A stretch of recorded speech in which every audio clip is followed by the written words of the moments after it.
आम्ही अनेक वर्ष काम त्यांच्याबरोबर केलं, त्याच्यात आमच्या भागाचा सुद्धा बऱ्यापैकी फायदा आम्ही त्यांच्याकडनं करून घेतला.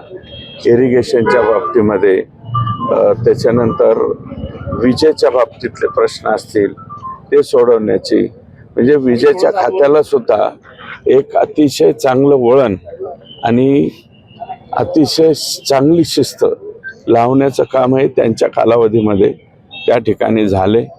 माझ्या इथली जी सीना मेहकरी योजना आहे ती योजना मराठवाड्याच्या मंत्रिमंडळाच्या बैठकीमध्ये ठेवून मंजूर करून घेऊन ती करून देण्याचं काम केलं. आणि जे मराठवाड्याच्या वाट्याच्या 23.66 TMC पाणी ज्याचा निर्णय झाला त्याच्या अंमलबजावणीच्या बाबतीमध्ये सुद्धा अजितदादांचा वाटा खूप मोठा आहे, हे आम्हाला या ठिकाणी नम्रपणे सांगावं. आता शेवटच्या काळामध्ये काही दिवस त्यांना बीडचे पालकमंत्री म्हणून देखील त्यांनी काम केलं. हो, आमचं दुर्दैव आहे. आमचे दादा पालकमंत्री झाले आणि पालकमंत्री झाल्याच्या नंतर अतिशय चांगल्या पद्धतीने प्रश्नांची उकल त्या ठिकाणी व्हायला लागली होती, परंतु आम्हाला शाप आहे का काय असं वाटायला लागले.